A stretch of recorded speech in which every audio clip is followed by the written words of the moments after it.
Hi guys, Specimen here. Monsters has got a really wide variety of different decks that you can play, and this is going to be one of my first times playing Overwhelming Hunger ever. It's Cyber's list, who's a pro player. He got to the top 16 of the Invitational, and I've just taken this list from him. It is a Devotion list, and a big payoff of Devotion is getting this Unel Conquering at 4 provisions, a really nice card. The other Devotion payoffs, your Winter Queen, who is going to come out whenever you have 2 Rows of Frost, is going to have Thrive, which is pretty useful. And also Oberon in the 3rd round is going to boost all your Wild Hunt units. So not a massive Devotion payoff, but honestly, just using these cards alone is really nice. It means you've got 6 for 4s and 7 for 4s, which can all proc your Thrives really nicely indeed. No surprise to see a couple of Lavas.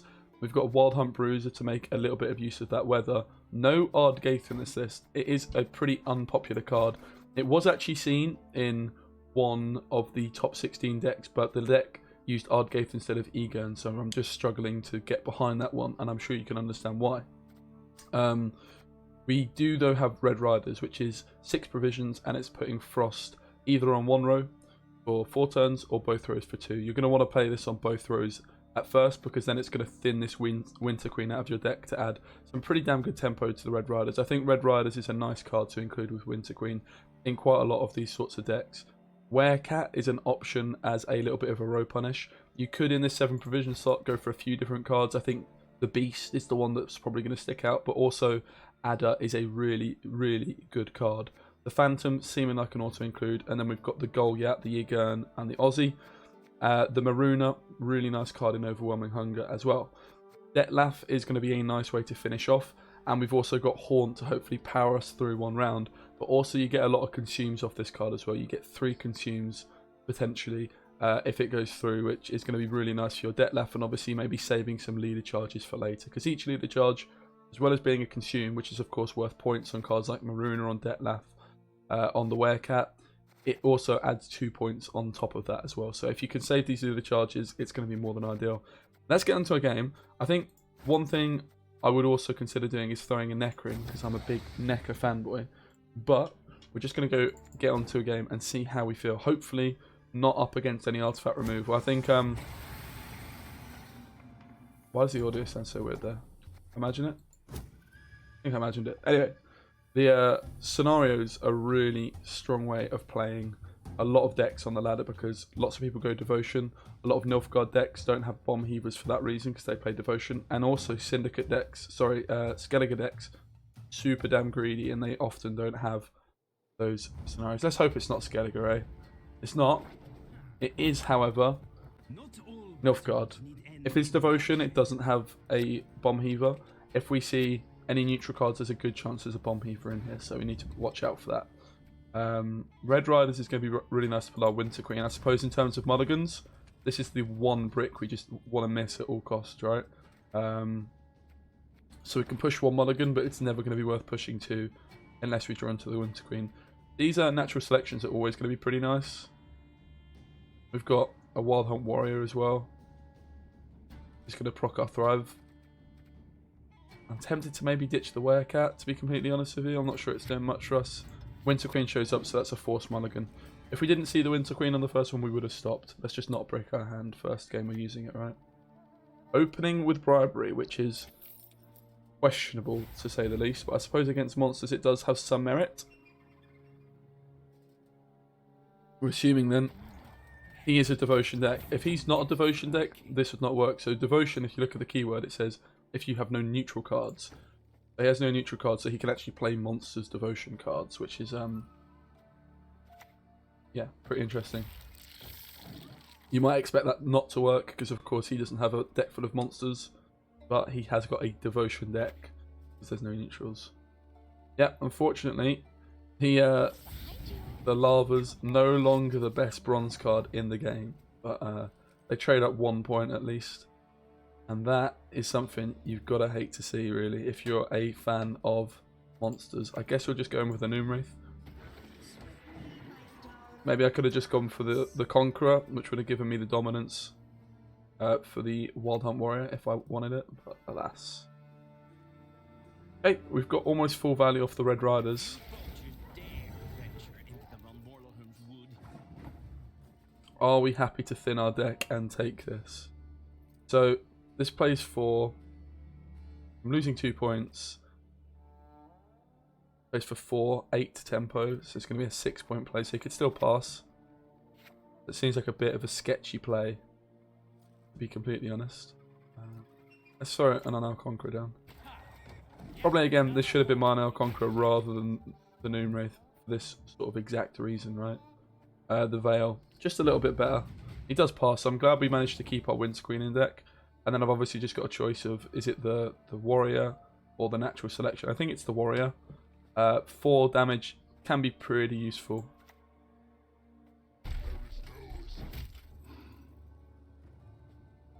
Oh, did I only do 1? Oh my goodness. Almost through, guys. Haha! He's got an 8 strength unit, didn't have the dominance. I did not realise. That could have been the video over there. Restart. Maybe put it in a bloopers or something like that. Okay, Winterqueen in hand. We are going to mulligan her again. The question is, are we going to push into this round? And I think the answer is yes. The objective now is going to be going for a short round 3 with an Ozeril. Because you're going to lose in a long round to Nilfgaard for sure. I don't really like the Bruxa, to be completely honest here. I'm going to kick her. The Lava's much nicer. Are we going to get both our Lavas answered? It's definitely possible. Of course, Winterqueen as well is going to have Thrive. So if we can save stuff like the Bruiser, even Oberon might not be the worst play here. And we have got a decent amount of removal. Wow, the Lavas get answered again. You hate to see it. Maybe it's worth just putting some Neckers in, man. Well, let's try the Phantom. And yeah, it looks like all my hand here is going to be... All my leader charges are going to be saved for the next round. We've just not drawn the cards we're looking for, but we could Igern, eat Igern, and then still Ozra in round 3, right? So we've got a very, very good short round here. So we're just going to play all our cards. Probably going to just accept the fact we go down a card into the next round. Like, we're not going to keep our card advantage. So it could be within our interest of keeping various cards. Even, like, we might want to try and keep Winterqueen in our deck. As that does play for quite a lot of points. But I think we're just going to accept that Winterqueen is going to come out of our deck at some point soon here. I think we just go for it now, to be honest. Obviously, eating into the frost, eating into the armor, but it's Nilfgaard. It's kind of inevitable that's going to happen. And at least this is putting a little bit of pressure on him, right? And I could, yeah, we'll work it out. We will work it out. I mean, I can damage by 2, so quite a nice idea just to remove some of that armor, which is probably going to play for its value. And that is the end of the Red Rider's Frost. You can see it's pretty good though. Getting out the Winterqueen. No need for the Ardgate, because Ardgate is just pretty lackluster for 10 provisions, and you've got to play it twice, which I'm not really sure you want to. It's that lackluster. Actually, yenning my Phantom. Just a little bit surprising. Put the Unnailed Conqueror down here. Playing for 8 tempo with the Winterqueen. You can see the bonus of the Winterqueen 5 as well as the Unnailed Conqueror. And of course, Oberon is going to go to his final evolution. I think we just keep this card. We could even try and keep the Goliath, to be completely honest. We'll just see how the round plays out. Vincent out, another good card. It does look like we're almost definitely going into the last round down a card, but we'd like to try and get some leader charges out. Maybe my keeping of these natural selections is looking a little bit sketchy at this point. It's fair to say. Let's throw the Goliath down. There is an argument to eat this and just see what card we get off of him, but of course then I'm also losing 2 points leader plus a consume for round 3, so it's not that tempting really.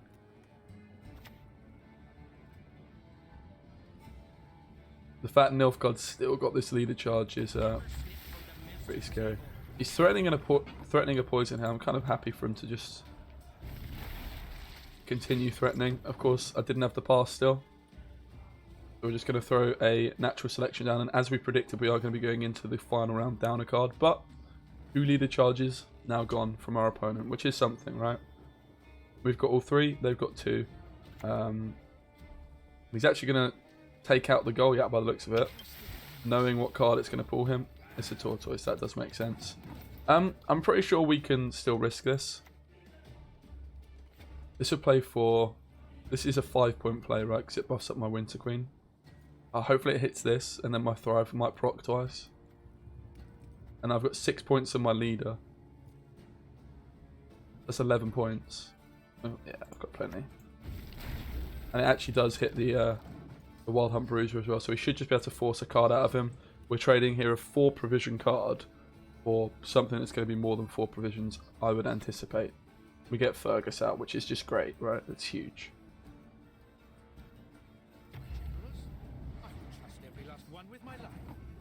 Unfortunately, didn't get the Masquerade Ball out, which you would imagine, but Braithens, Vincent, Fergus, Ramon, all gone. It was a very, very expensive round for him when, okay, I played my Goliath, but apart from that, we didn't invest any gold cards, I don't believe. It was just bronzes. Winter Queen thins my deck. We've got Oberon, Igern, which I can eat as well. We find the Nalgafar, which is going to be great. Werecat is not what we're looking for. Noonwraith, less than ideal, to be completely honest. We did draw really badly in this game. If you look, we've got 8 cards left. 1, 2, 3, 4 of them are gold cards we never saw. Of course, I did mulligan the Werecat a couple times. Maybe in this deck we could elect to go for a Beast instead of the Werecat. Werecat mainly probably targeted in a tournament setting, knowing you're not playing that much Skellige and stuff. I think the Beast is always a solid option to go for. Okay, this is... The damage on this Phantom is row-locked, but the boosting isn't. I could go for an Oberon and try and move this. Not the most tempting thing in the world. Unfortunately as well, I've got no Death Wish units, right? So Haunt is going to be pretty useless. So we just don't want to see Werecat Haunt off of the Nalgafar. That would be worst case here. Yennefer is gone as well, which is huge. We got a load of really important cards out of him the previous round. I think just going in with the Noonwraith first might be fine.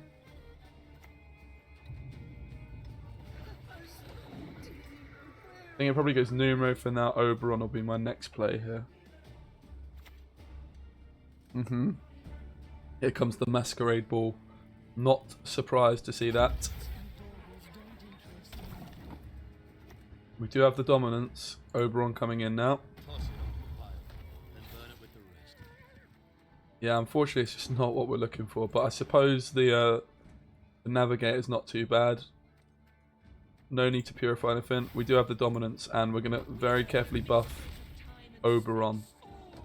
Not this, because Oberon's got the Veil. With Vincent already being gone as well. It's not the end of the world. And what we can do as well is any poisons he hits us with, we can use a leader charge on. He might be able to double cycle, but we're going to get hit with a poison here. Probably on this. Actually, fortunately we are going to spawn a couple of 1 strength units. Isn't ideal, but...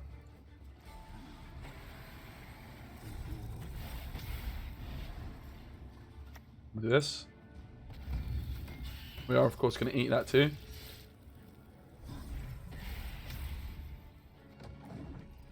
Fully anticipating another poison to hit the deck here.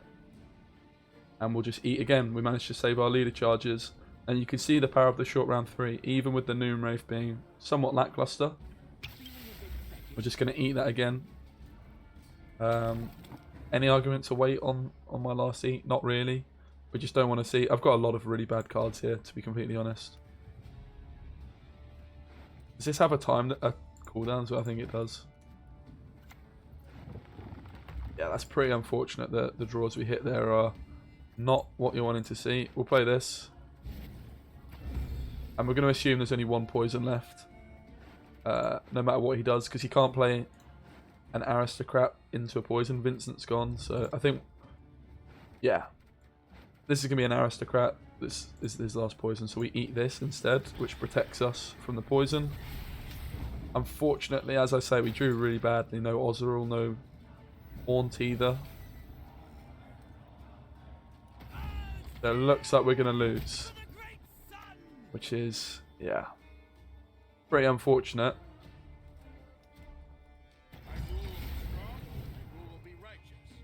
was quite a big distance in it in the end as well. So early signs of this deck, the downsides are drawing badly is not going to be fun for you, and I think that's a big risk of these devotion decks, right? Let's go again. I think also you could look back at my round 1 situation there and say I gave him too much of an easy pass. I could have applied some more pressure. Of course, those lavas getting answered, not ideal. And of course, Masquerade Ball and Monsters is probably not your most ideal matchup. And we're going again. Let's see if we can improve on it. We've got a better hand already. Okay, we've got the Horn, Deathless here too. Haunt should be able to just power us through this round 1. I think that's going to be our line of play here. We just lead straight in with a Haunt. And honestly, just a couple of Death Wish units, which the Noon Wraith is too. I think these, we saw had a bit of a liability.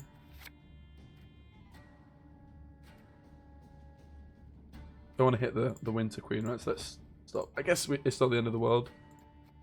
We could just push the mulligan and try and find some better cards. Yeah, decent. Decent.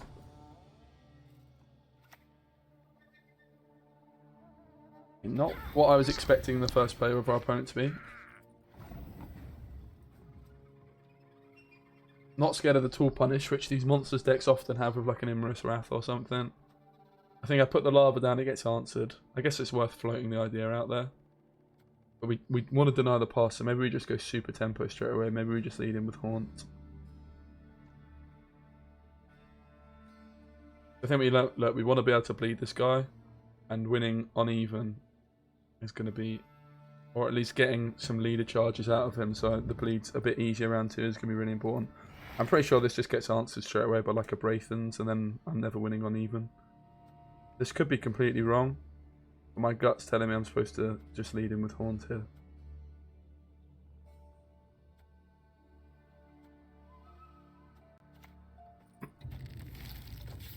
Let's go with this. Let's see what happens. Expecting a spy to come and clean us up. But to be honest, a lot of these decks don't actually run the spy on its own. They'll run just Braithen, so it's a pretty big commitment. That last one was a bit unfortunate, I think. Not really willing to give up the fact that I don't have Tool Punish. Maybe I'll just go in with a Phantom next. I think a Phantom's fine here. I can of course use the damage as well for reach if he is wanting to pass quite soon. Problem is, as soon as my Haunt hits the board, it's probably a pass for him, which is why Haunt maybe could have just been my first play, right? Please lock this. Please try and lock this. Not quite this time. So, Red Riders, similar situation to last time. It is going to buff up. It's going to get my Winter Queen out rather, and it is playing for, you know, a decent amount of points here. Plays for 3 tempo initially, plus the Winter Queen's 4, so it's a 7-point play, which would tie us. Excuse me. Isn't quite enough. Haunt is a 4 tempo play, which definitely isn't enough. The Noon Wraith is, the Brooks is not enough. This is maybe why I could have just reached for this Haunt straight away. But again, we've got Haunt for round 2 this time. So it should be much more easy for us to actually bleed. So maybe we just commit a bad card like a Brooks and don't really commit to anything. We should be much more effective at bleeding with a card like Haunt in our hand.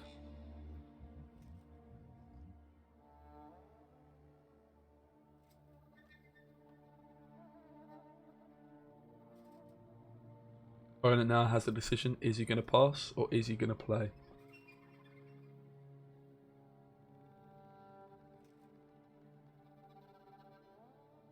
So again, just probably looking like a tough matchup for the lads. He's going to play. Ramon coming down, which is a big commitment, that is for sure.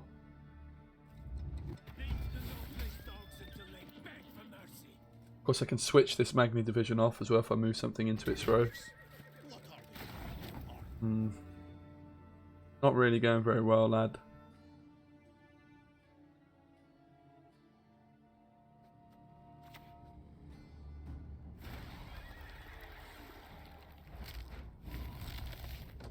Let's do that.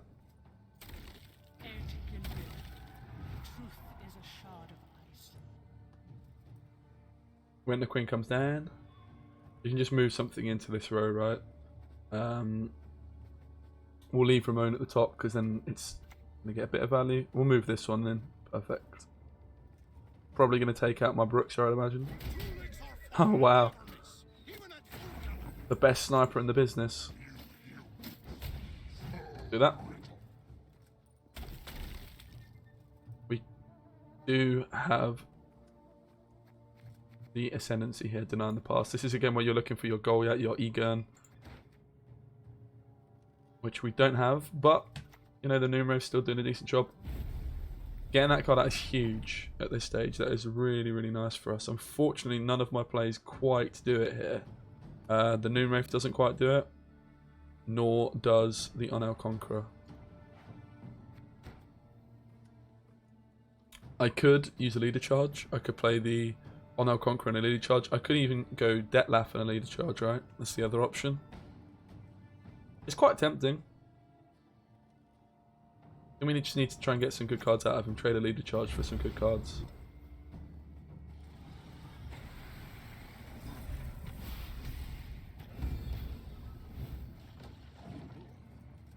Go for it, man. Let's just go for it. 5 points ahead. Might even get Haunt through.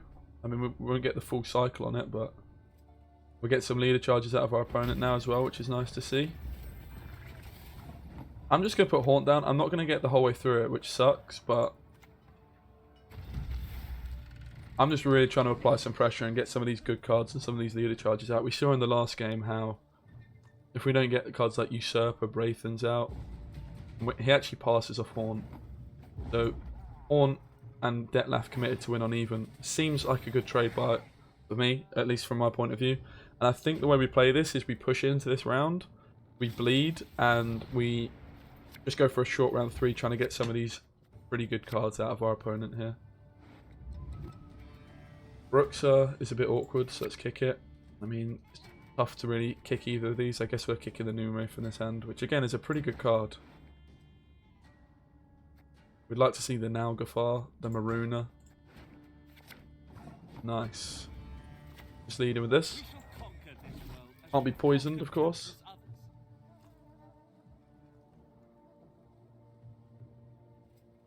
We could have passed, but I'm pretty sure we'd still lose in a long round. And unfortunately, this is going to come in above my Maruna's range. It's a bit unfortunate, but what can you do? Do that again.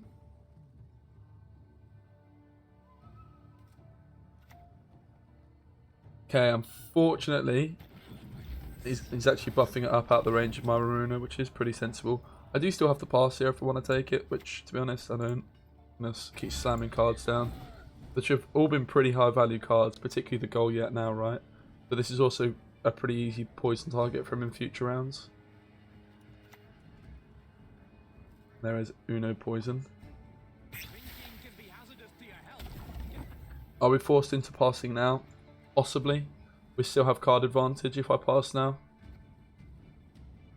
Fortunately, have I traded down cards? Not really, right? The chances are these cards he's got here are actually pretty damn good. I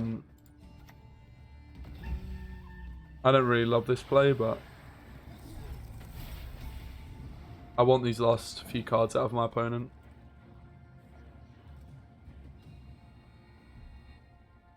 I think a leader charge is going to be, you know, worth it. Hopefully it's going to spawn. Oh, it's going to spawn in the opposite row as well. Rip. Probably a Tortoise. Fergus. Okay. Again, now I've lost my card advantage. But, equally, you know.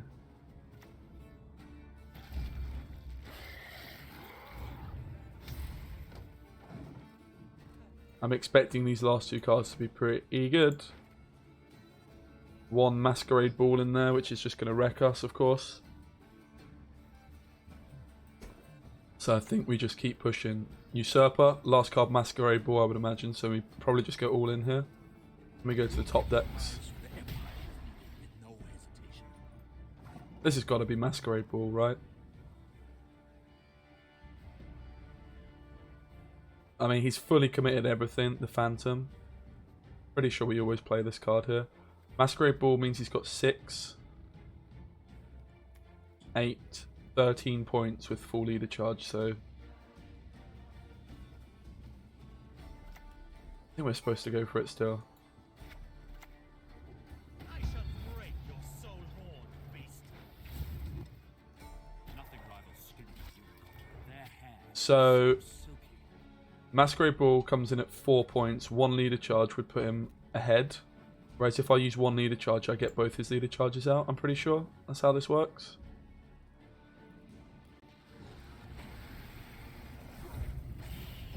And both leader charges is really important because it also means Afan as well, right?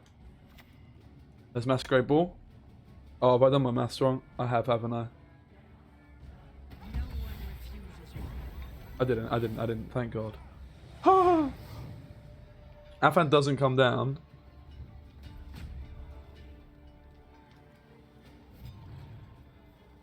Looks like he wasn't even playing Afan maybe, but still. We've got the E-Gun. Are we going to keep the E-Gun? It's very risky to, right? But I think we're pretty much forced into doing so. I think we ditched the lava.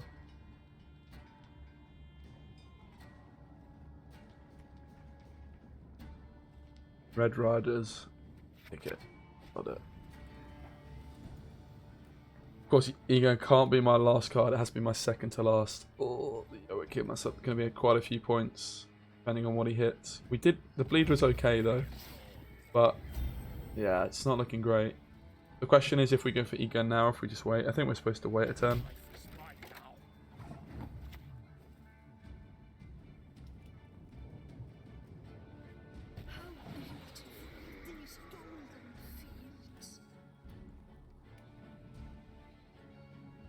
Can we do it here?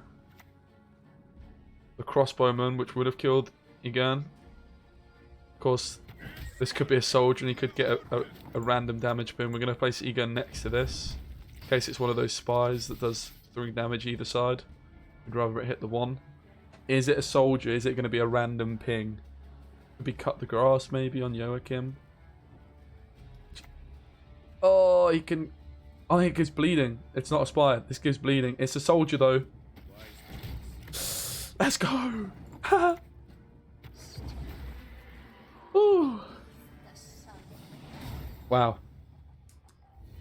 Definitely not flawlessly executed by myself, but a really fun deck. And like I say, got through to the final day of the Invitational, so it's got to be pretty damn solid. Cyber's making this one, so shout out to him. If you'd like to see more Monsters decks, let me know. Lots of different Monsters decks you can play. And yeah, this is another episode of Deck Spotlight. More deck guides coming soon, where it's like a more in-depth guide of something I've played consistently. But for the moment, I'm really enjoying these deck spotlights, just hopping in with a new deck, giving it a go, learning on the job, because I think that also might, you know, you can learn from my mistakes, and that's the best way to learn often is seeing mistakes and using them as a learning point. So yeah, hopefully you enjoyed.